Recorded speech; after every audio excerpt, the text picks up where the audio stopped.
The night before the wedding, Luis's ex-girlfriend asked him if he could hold her one more time. Everyone looked at me awkwardly, but Luis showed no restraint at all. He pulled her straight into his arms. I had followed him for 3 years, so he felt secure, convinced that I was inseparable from him. That was why, when I left, he said carelessly, "Tomorrow's the wedding. She'll come back obediently anyway." He seemed to have forgotten. I was never a simp who would let him trample all over me, and he was not the only heir of his family.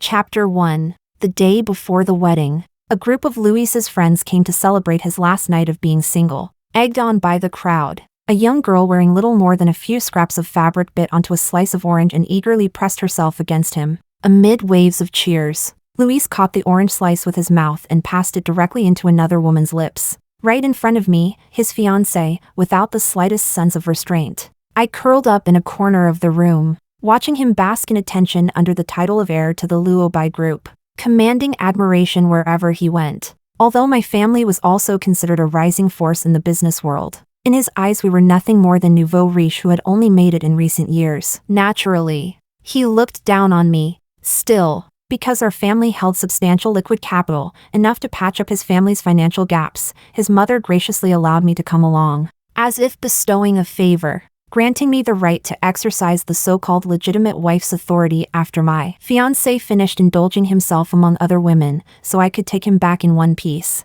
So I sat expressionless on the sofa in the corner, completely unaware that an uninvited guest had arrived. "When did you become like this? You're drinking so much. Why doesn't your wife stop you?" Luis's ex-girlfriend, Miranda, her eyes brimming with tears, shoved aside the scantily clad women, triggering a burst of shrill screams. Luis laughed arrogantly, looking at the puffed-up, furious Miranda. He snapped without hesitation, "My wife doesn't mind. Who do you think you are to mind?" She froze in place, then turned to look at me, who seemed utterly indifferent, before forcing a smile uglier than tears and lifting a glass of wine. "Fine, then just consider me pathetic for still caring about you. Don't forget, I was the one who fixed your stomach. Even if you hate me now, please don't drink like this and hurt yourself." Luis looked disdainful, yet upon hearing those words, his fist clenched tightly. I couldn't help but sigh. The destructive power of a first love really is something else. Sensing that he still cared, Miranda's voice gradually softened. "Luis, I came today to wish you a happy marriage. I won't attend the wedding tomorrow. Just for today, one last time, can you hold me again?" Her eyes were red, her gaze flickering toward me from time to time. Her words were barbed, yet her tone was so humble it made it hard to blame her. For a moment, the room fell into complete silence. The only sound left was the clinking explosion from the gold miner game on my phone as it blasted through rocks. Truth be told, my heart wasn't entirely unmoved, but everyone knew the place Miranda held in Luis's heart. The two of them were like something straight out of an old-school idol drama, playing out rounds of her running away while he chased after her. But Miranda was never as steadfast as Luis imagined. After hearing that his company was facing a financial crisis, she didn't even wait for his mother to find her. That very night, she threw herself into someone else's arms at a bar and soon married another man. Miranda turned into an unreachable first love, disappearing into the distance, never to meet him again. If not for my reappearance as a political marriage partner and the public announcement of the wedding between our two families, she probably wouldn't have shown up in front of Luis at all. I knew her little schemes. Everyone knew. Luis himself knew best of all. Unfortunately, understanding something in your heart doesn't mean your mind is clear. He would rather blame everything on his mother than accept the fact that his first love had willingly abandoned him. Chapter 2. In a deathly silence, Luis pulled Miranda into his arms. The veins on his hand bulged. His back bent slightly, as if he were carefully protecting something he would never have in this lifetime. Then Miranda collapsed in his embrace. "Don't go get married. You know perfectly well that my life isn't going well right now. So, please don't abandon me." Provoked right to my face, I finally raised my head, unable to avoid it any longer. The moment our eyes met, Luis's face had already darkened like the bottom of a scorched pot. I didn't know what Luis was expecting me to say. Was he hoping that, like the past 3 years, I would beg him endlessly to cut things off cleanly with his ex? Or was he hoping that on the last night before the wedding, I would give him some freedom and stop ruining the mood. After all, this marriage alliance was just a business deal. Everyone here was a businessman. No need to make things too difficult for each other. So I thought for only 1 second before decisively choosing the latter. Just as I lowered my head, ready to go back to digging for gold on my phone, I heard Luis speak through clenched teeth. It sounded like anger, and also like a plea. Alicia, as long as you beg me, I'll listen to you. Beg him? Like I had for all those years, begging him to give me, his fiancée, at least a shred of dignity. A restless, burning flame surged up in my chest. Luis seemed to have forgotten something. In a relationship, besides humiliating pleas and equal negotiations, there are other ways to communicate. For example, like what I was doing right now, taking a photo of the two of them being intimate on my phone. My finger hovering over the send button. That is called a threat. Luis didn't get angry. He laughed instead, looking at me as if I were a complete stranger with nothing to do with him. You think I would care about this? As long as your family gives up a little more profit on those investment projects. Not only my parents, your parents would also advise you not to care so much. I smiled too, then said to him, "You're right. These past years, you've ground my face into the dirt again and again. When have you ever cared? But just because you don't care doesn't mean Miss Miranda won't. I can send this to Daniel. I'm sure he'd be very interested in knowing what his wife is doing right now." That single sentence drained all the color from Miranda's face. That year, Miranda had fallen into Daniel's arms in a nightclub. At the time, Daniel had just lost his beloved wife. And Miranda, with a face that resembled his late wife by 5 parts out of 10, climbed up this towering tree. Chapter 3. I had thought she would rely on the child to secure her status next. But in less than half a year, news broke out about Daniel collecting beautiful women everywhere. Every woman looked more like his late wife than Miranda did, and every one of them was far more ruthless than Miranda. Now that Miranda no longer had a child, if news were to break about her being entangled with her ex-boyfriend, forget about rising in status again through motherhood. She wouldn't even be able to hold on to the title of Mrs. Her lips trembled. She hurriedly tried to push Luis away, but he tightened his hold and trapped her even more firmly in his arms. "Alicia, the fact that I can't let go of her is my problem. Why do you have to make things so hard for her? Don't forget, you're not my wife yet. Drop that disgusting attitude. Apologize to her. Don't make me say it a second time." Luis's way of threatening me was always the same. He simply believed I couldn't live without him. I smiled, then pointed at the married woman in his arms. "Then how about I give this position to her?" "Oh, no. That won't work. Your family would never allow a mistress to sit in this seat." Miranda clearly knew that as well. Her small face turned deathly pale, and she cried so hard she nearly fainted. It was Luis and I who were together first. "I'm not a mistress." Before anyone could react, Luis stepped toward me and slapped me hard, knocking my face to the side. The look in his eyes was dark and icy, exactly like the day our parents from both families announced the marriage alliance. That day, he had looked at me the same way, like I was an enemy, and warned me, "You're just a tool for a marriage alliance. Miranda is the only woman I love, so don't do anything beyond your status. Don't forget, your family still survives by relying on ours." 3 years ago, because of those words, I stayed carefully outside the boundary line he drew, except for moments when I had to step forward as his fiancée to protect the public image of both families, chasing away the women he had already grown bored with. I never interfered with his indulgent lifestyle. I followed behind him like that for 3 years, swallowing my anger, becoming a joke, regarded by all his friends as a simp. But Luis, back then, my family was weak. We barely survived by relying on your family's business.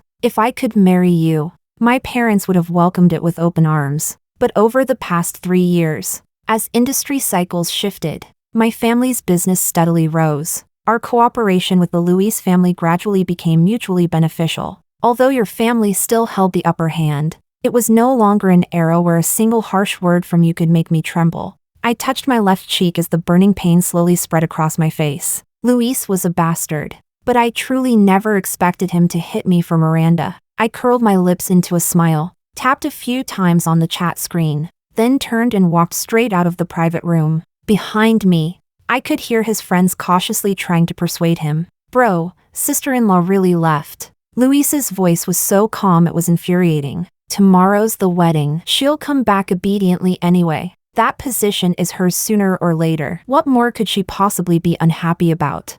Chapter 4. I walked to the side of the street. The early autumn wind carried a chill, and I pulled my coat tighter as I saw the message my mother had sent me. After finding out about Luis's disgraceful behavior tonight, she sent a long string of words meant to comfort me. Even after I told her, "Mom, he hit me. It hurts so much." She fell silent for a while. When she finally replied, her words went around in circles, but the meaning remained the same. She wanted me to be sensible and maintain the relationship between the two families. After all, we still have dealings with his family. Men, most of them are like that. Every woman has to go through this. In her heart, my greatest value as a daughter was to secure the family's resources and status. So what if I had to swallow a little humiliation? She had lived that way herself. I was a carefully planned transaction to her, just as she herself had once been a commodity waiting for the highest bidder. There might have been a trace of genuine affection,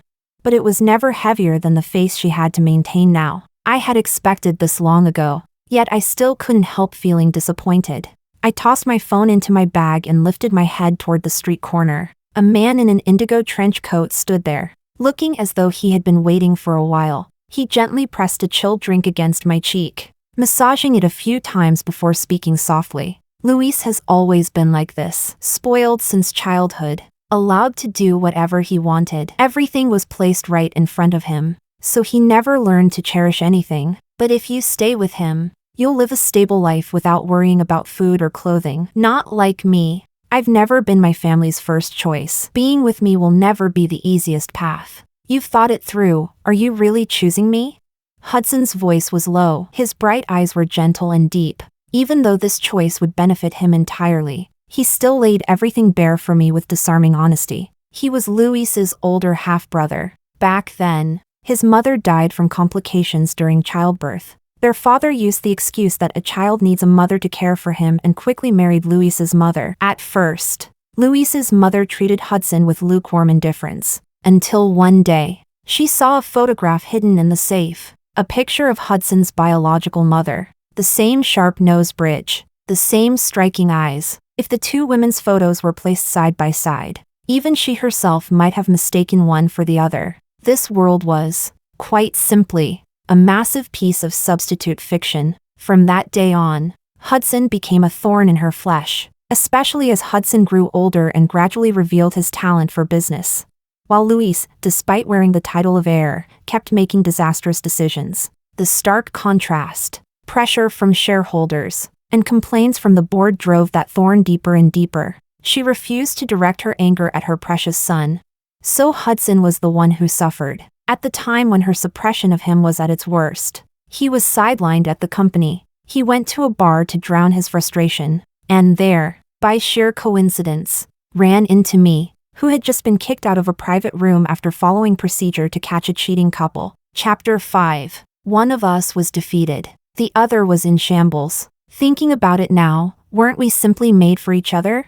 I hooked my arm through his, feeling his body stiffen instantly, then pointed toward the metal advertising board by the street. Our reflections overlapped perfectly, impossibly well matched. Hudson, I don't want to be a commodity sacrificed for business anymore, and you don't want to spend your whole life being crushed under your brain-dead younger brother. Do you? Luis is far too arrogant. Even now, he still thinks I'm hopelessly devoted to him. You're much better. We'll keep this mutually beneficial. No feelings involved. My pledge to you is this: my family can inject $400 million in idle capital next. So don't disappoint me. Hudson moved his arm and pulled me into his embrace, letting out a low laugh. No feelings? The trace of regret in his tone flickered by, just enough for me to notice, but impossible to pursue. As long as you choose me, I don't need any pledge. But thank you. Likewise. I'll give you a gift tomorrow. How does that sound? Hudson took me back to the small apartment he had bought for himself in the city center. Through the window, I could see the Luo Bai Group's billboard, and the floor-to-ceiling windows of the CEO's office at the top floor. The warmth of the room made the alcohol in my system kick in, giving me a boldness I had no reason to justify. I sprawled onto his bed without ceremony. I'll just lie on the bed of our future marital home for a bit. You don't mind, right? Hudson went to wash up briefly and came out of the bathroom. I don't mind, but I sincerely suggest you put on a face mask, otherwise you might regret it tomorrow. After all, tomorrow you're going to be the absolute female lead who outshines everyone. On the way home, I kept pressing him about what exactly he had planned for tomorrow behind my back, but Hudson was stubbornly tight-lipped, refusing to say a word, deliberately whetting my curiosity. It was already late at night. Hudson completely overturned my understanding of his temperament. He seemed tireless, carefully bringing over a basin of warm water and facial cleanser to wash my face, even telling me to treat this place like a beauty salon I frequented. After cleansing, he applied a layer of face mask for me, then gently pressed his fingers against my temples. My phone vibrated a few times. It was Luis, sending messages that sounded like an attempt at appeasement. Miranda was drunk today and talking nonsense. Don't take it to heart. In his mind, as a family heir, lowering himself to say a single soft word meant everyone should forgive him. Annoyed, I deleted his bullshit and simply turned my phone off. For over 20 years of my life, my days were first filled with endless academic pressure, and later shackled by a marriage alliance. At least during the 3 years I was bound to Luis, I hadn't been myself for even a single second, constantly on guard, afraid my so-called fiancé would drag me into the center of another scandal. This world is simply unfair to women. If my partner cheats, the media is always quick to plaster my name across the headlines, turning me into a joke for casual gossip. Hudson's appearance was the first time I felt true empathy, and also the first time I felt a long-lost sense of ease. His hand was still in my hair. I squinted awkwardly and stole a glance at him, only for my heart to race when I saw his face so close. He was too near. I could see his eyelashes, the tip of his nose. Warm breath brushed lightly against my forehead. Unbearably intimate. If he acted like this in a beauty salon, he definitely wouldn't be considered a proper technician. Hudson, HM? What I really wanted to say was, if the marriage alliance back then had been between you and me, how wonderful that would have been. I think I might have truly fallen for you. But I didn't say it. In that household, his position was far worse than mine ever was in my own family. He had no real voice there. I didn't want to poke at his wounds, so with my face burning red, I only managed to say, "You're really good looking. When we go to register our marriage, could you maybe not look prettier than me?" Chapter 6. When I woke up, a thin blanket was still draped over me, light and carrying his distinctive minty scent. I stared at the second hand on the wall clock as it moved in circles, my unease growing with every passing second. Changing the groom at the last minute. Such a crazy idea. How could Hudson be willing to cooperate with me so readily? Would things really go smoothly? Would the Luis family agree? Yet he looked completely untroubled. He took a silk scarf out of the closet, wrapped it gently around my neck, then took my hand and led me outside. After dropping me off at the wedding venue, he left to negotiate. I felt uneasy, but still followed the process step by step and put on the wedding dress. After who knows how long, Luis appeared outside the dressing room, dressed to the nines. It was the first time he had seen me in a wedding gown. The guilt already lingering in his features was joined by a flash of amazement. Perhaps his mother had warned him, making him realize he should show me some basic respect. Standing behind me, he spoke in a calm voice. "Alicia, I drank too much last night.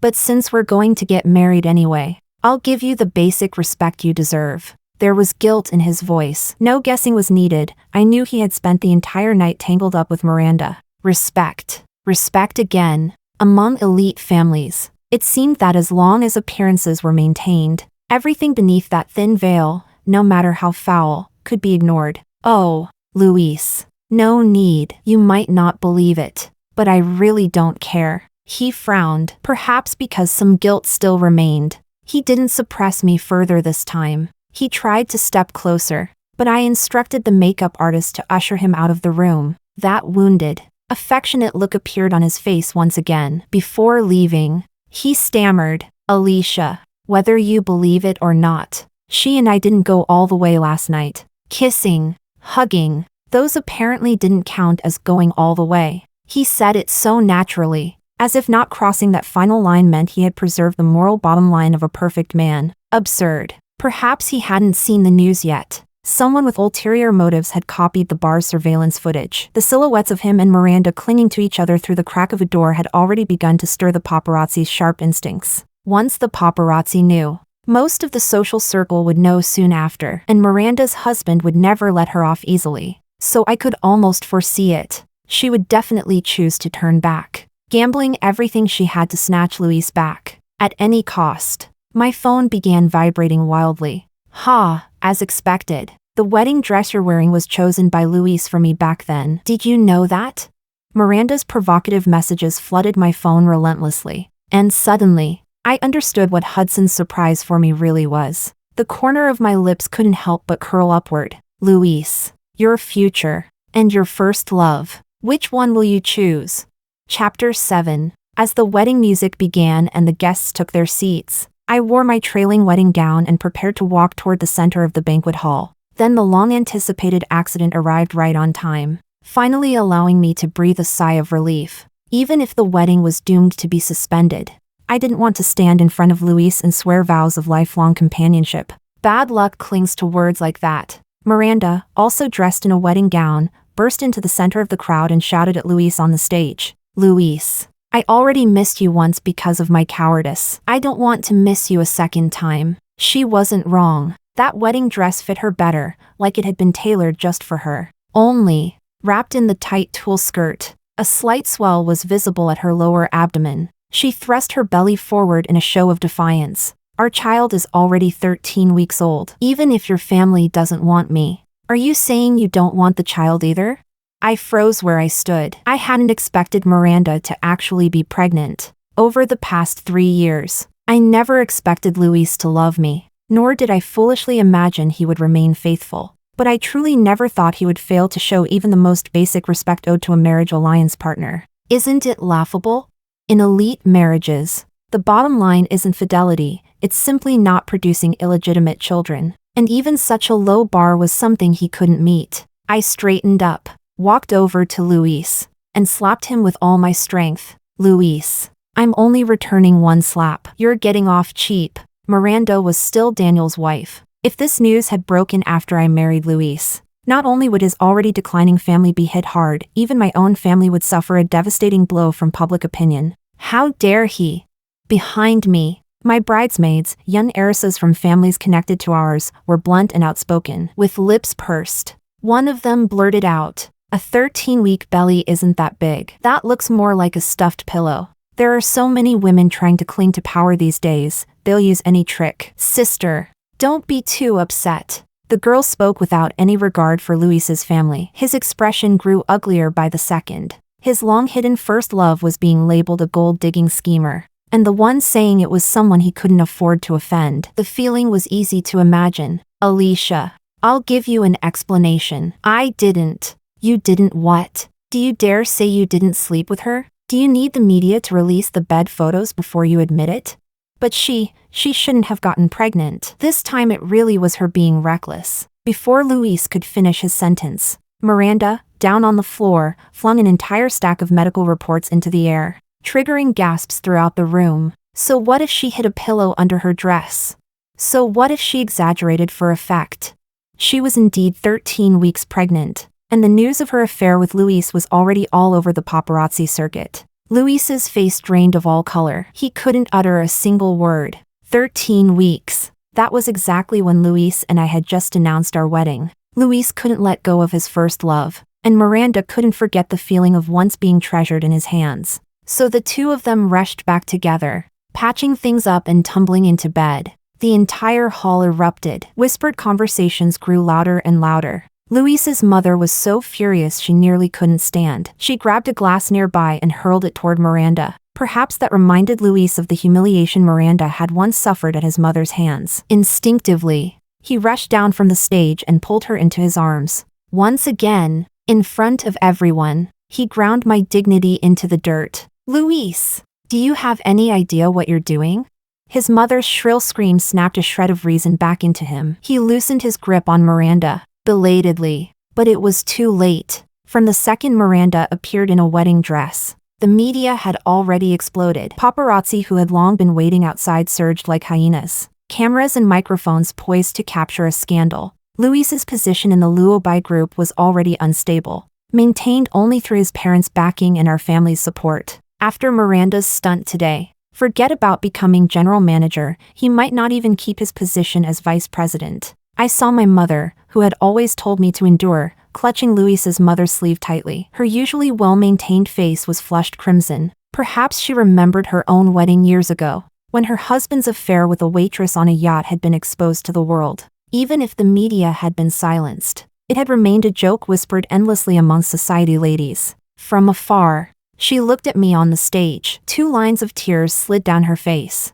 Judging by her lips, she seemed to be calling my childhood nickname, her expression full of heartbreak. I couldn't tell whether this time it was truly for me, or still for the sake of face. I pinched myself hard, forcing tears to spill. Then, under everyone's gaze, collapsed in a dramatic faint, falling into a warm embrace. I was the absolute victim. I fainted at the scene and was sent to the hospital in the western part of the city. Even though Luis's family tried their best to suppress the news, several blurry photos and long audio recordings still slipped out with the rumors. In the end, the entire city knew, while everyone speculated whether our 2 families would turn against each other. I sat on the hospital bed and addressed the cameras. Thank you all for your concern and attention. As a daughter who has received years of care and upbringing from her parents, I will not, because of my own momentary grievance, hurt their painstaking efforts. I believe Luis's parents will give us a proper explanation.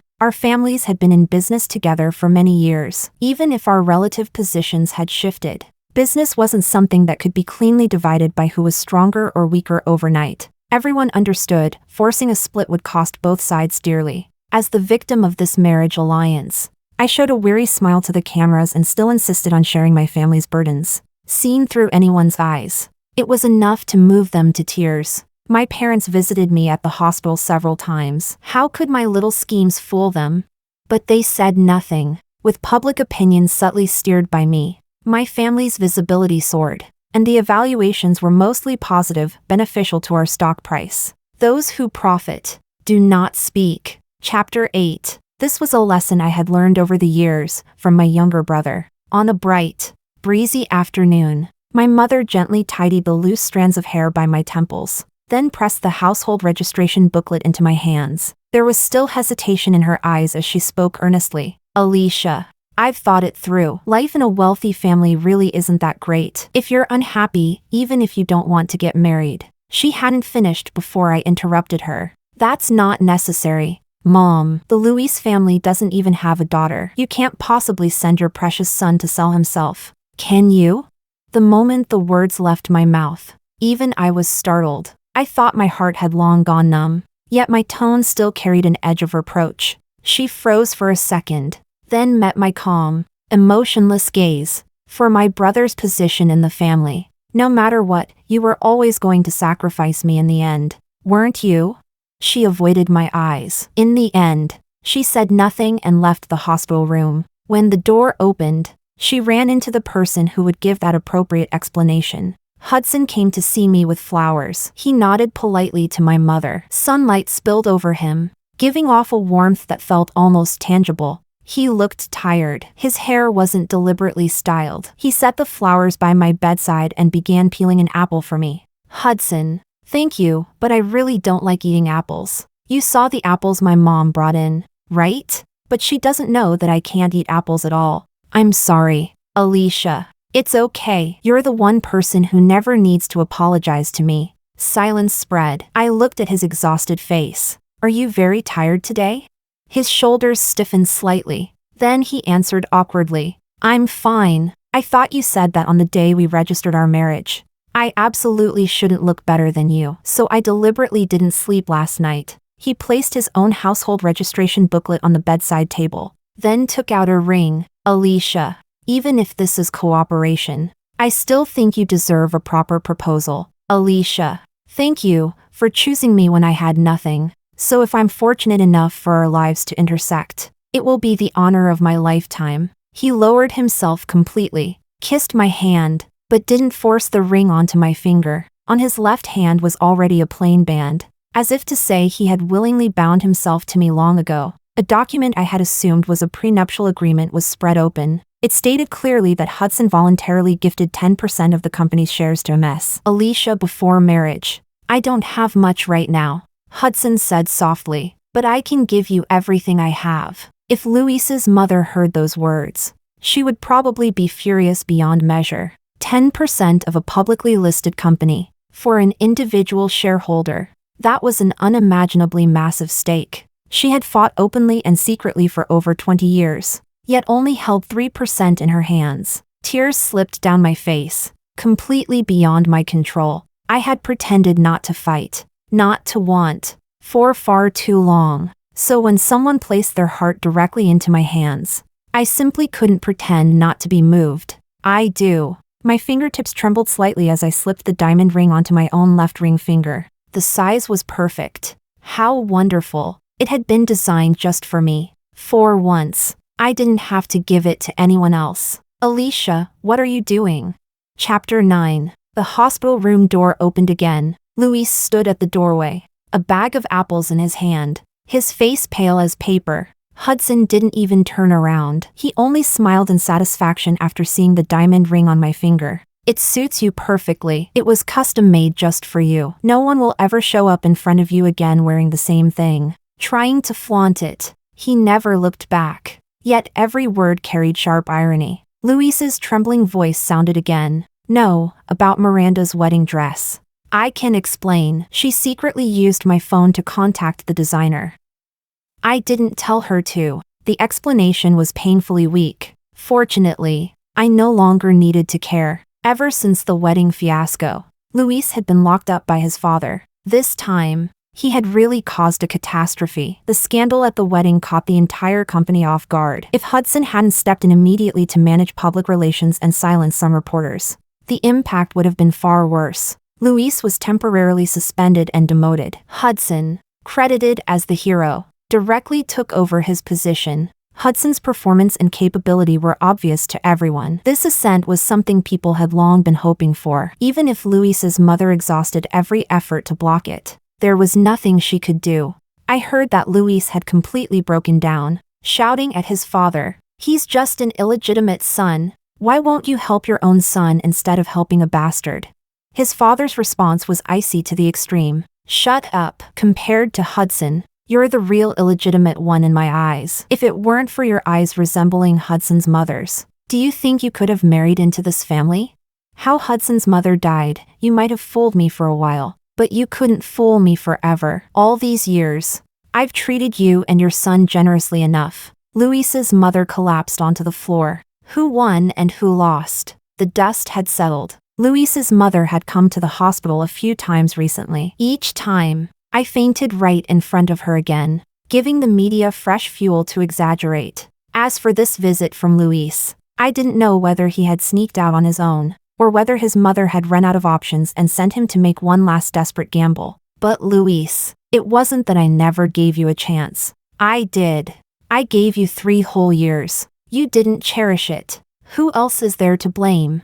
Hudson and I registered our marriage openly and properly. In the wedding photos, I was smiling freely for the first time in a long while. The formal wedding was scheduled for early spring the following year. Using the buzz from the wedding, the company planned to launch its new year opening products. Hudson was overwhelmed every day preparing for the wedding, working until exhaustion, then coming home to select decorations, props, and gift boxes. Meanwhile, I devoted myself entirely to overseeing the marketing department's campaign for the New Year launch, terrified that even the smallest detail might go wrong. After all, with $400 million in investment from my family, I intended to squeeze the maximum return out of every resource. As long as the stock price rose together with sales, I would be the happiest woman alive. Whenever we discussed wedding details, he talked about his plans, I talked about mine, and in the end, I was rewarded with his deeply aggrieved expression. Compared to the wedding I'm preparing, do you actually prefer the one Luis planned?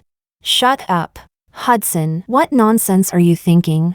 In the end, we stared at the wedding checklist all night and went to sleep the next morning with panda eyes. Time slipped by quickly. As the wedding date drew closer, I began to feel less and less grounded in reality. There was happiness, and also an uncontrollable sense of panic. I realized that I seemed to be liking Hudson more and more. The more I liked him, the more afraid I became. The more afraid I became, the more I wanted to run away. I fled to a psychologist's office, but she still told me that I could try accepting kindness from others. Try enjoying the process of being happy. You have to accept that the formation and collapse of relationships are both natural. Your happiness isn't wrong, and neither is your pain. When I was a child, after my younger brother was born, it felt as if my parents withdrew all their love overnight. The clearest memory I have is this. I once woke my brother by eating an apple, and for that I was whipped. The pain burned fiercely. I cried loudly, and was rewarded with another slap from my mother.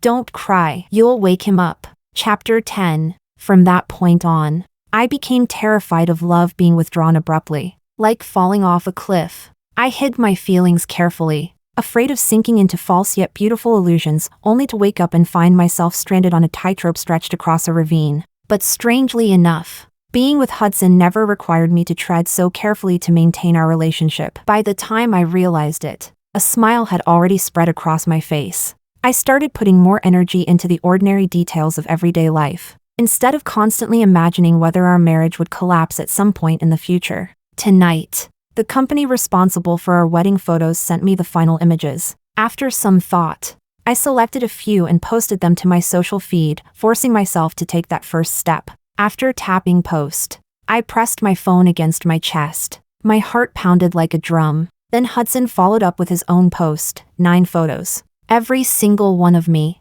I had considered the possibility that Luis, that unhinged man, might track me down through the internet. What I hadn't expected was for Miranda to get to me before him, waiting right outside my door. After Hudson and I registered our marriage, I moved straight into his small apartment downtown. Hardly anyone knew about it. Yet the day after I posted those photos, Miranda somehow traced her way through several layers of connections and stood outside our place all day. By the time I got off work, it was already 8:30 p.m. I was carrying my Thursday fried chicken when she blocked me at the door. The once proud woman who had always lorded over me dropped straight to her knees, begging me to spare her life. She said that as long as I remained angry, Luis would never let her go. You're the one who truly likes Luis, aren't you? Now he loves you to the point of madness. Why force yourself into a marriage of convenience with someone you don't love? Luis said that as long as you turn back, he'll send me and my child to live in the UK for the rest of our lives. So please come back, just take pity on me and save my life. I watched her ramble on and suddenly felt angry. Who was she to say I didn't love Hudson? My gaze turned faintly pitiful as I looked down at her, a girl with no background, exhausting every trick she had to squeeze into this circle. What a shame. After all these years hovering around the wealthy elite, she still hadn't seen through it. In all those years I'd been angry. Had Luis ever once truly stood on my side? He was merely venting his current frustrations onto Miranda, who had nothing left. And besides, why should I take back a man who had already betrayed me? I curved my lips into a mocking smile and said to Miranda, I'm not like you. I have no interest in men who've betrayed me. But you don't even need to rely on him. I can send you to the UK myself. And if I want to, you'll stay there forever, never able to come back. Would you accept that? Miranda choked on my words, stammering without being able to form a single sentence. Why not? Are you afraid that you really wouldn't be able to return from the UK? Miranda's body had already grown heavy, and her retreating figure swayed unsteadily. She fled in utter disgrace. On the wedding day, I wore a diamond ring unique in the entire world and a wedding dress like no other. I had specifically instructed the designer to add a hidden pocket to the gown, so I could work on my phone right up until stepping onto the stage. And so, a farce unfolded. The groom, overwhelmed with joy, prepared to kiss the bride, tears streaming down his face. Meanwhile, the bride had just received news that the company's product was selling out explosively. She grinned from ear to ear, smiling so widely the groom couldn't even find a place to land the kiss. When the officiant asked for the second time, "Do you agree?" Oh, yes. Yes. The groom's face darkened. He raised a bouquet to block their faces and bit down hard on the bride's lower lip.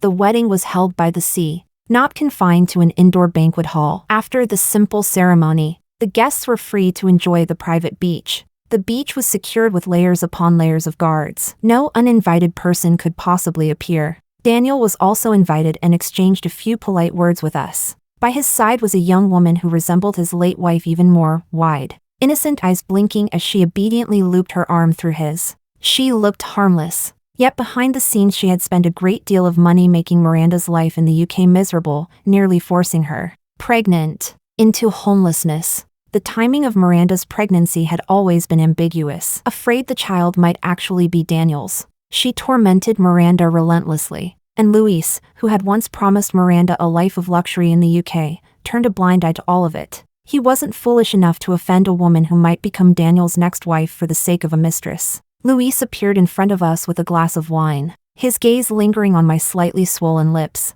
his expression complicated.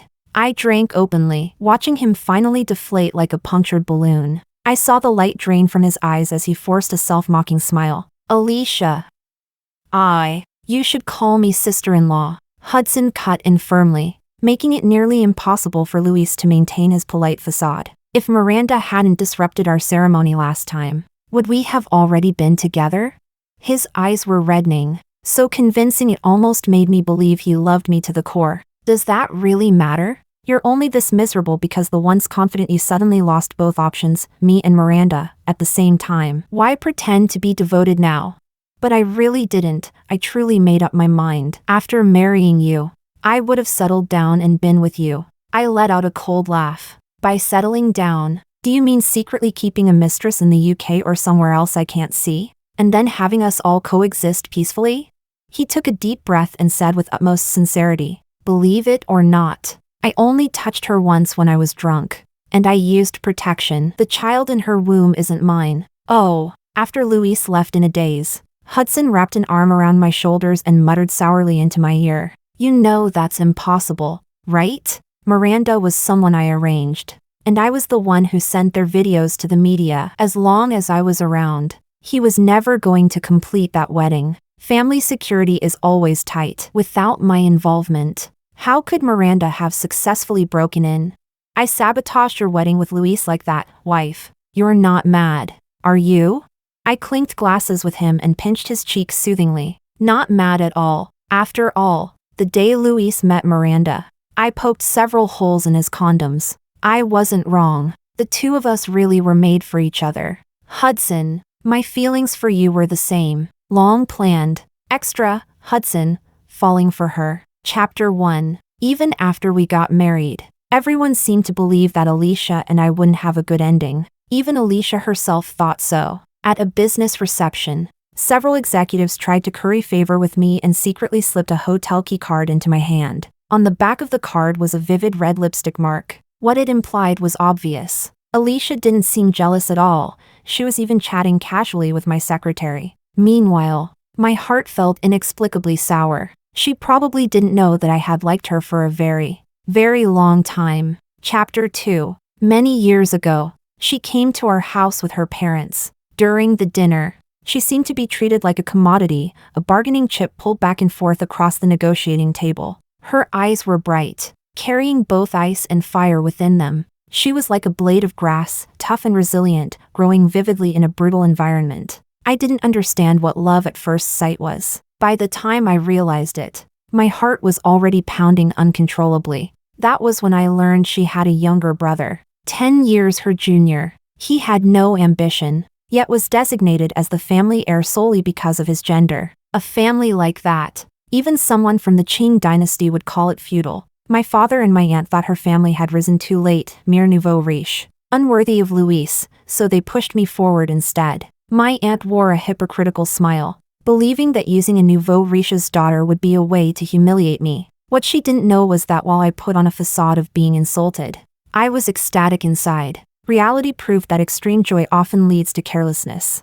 Somehow, Luis saw through my feelings. He pressured his mother and forcibly replaced the marriage candidate with himself. For the next 3 years, I watched her trail behind Luis, enduring humiliation after humiliation. My heart felt like it was being cut with a knife. Yet all I could do was endure. I stayed neither too close nor too far from her, climbing upward with everything I had, praying that one day I might become her choice. My efforts were not in vain. One day, I found a woman who looked extremely similar to Miranda, but was a full 8 years younger. I introduced her to Daniel, praised his deep devotion to his late wife, and at the same time passed along the wedding date and venue agreed upon by both families to Miranda. As expected, Miranda had long since fallen out of Daniel's favor. The very day she received the news, she broke down and went looking for Luis. When I received Alicia's message proposing cooperation, I nearly slammed my car into a roadside utility pole by stepping too hard on the accelerator.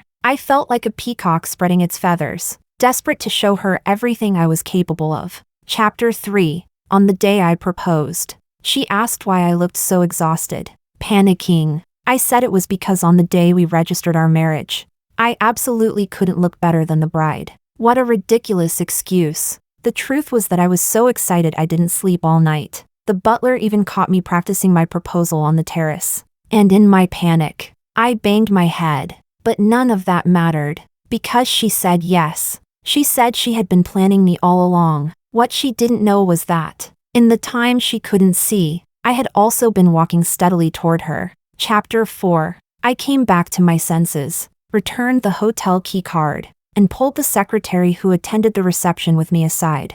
I instructed her to blacklist those filthy men from our company in the future. The slightly airhead secretary blurted out a classic line straight out of a CEO romance novel. Boss. It's been a long time since I've seen Alicia smile like that. The last time was when she said autumn had arrived and that she was going to bankrupt that company. She smiled exactly the same way. I promised the secretary a raise and asked her to put in a few good words for me in front of Alicia. After all, Alicia is a workaholic. She spends more time with the secretary than with me. The secretary told me that Alicia wanted those men to pay the price for sending the hotel key card. So it turns out, she really does care that much about me. I was happy again.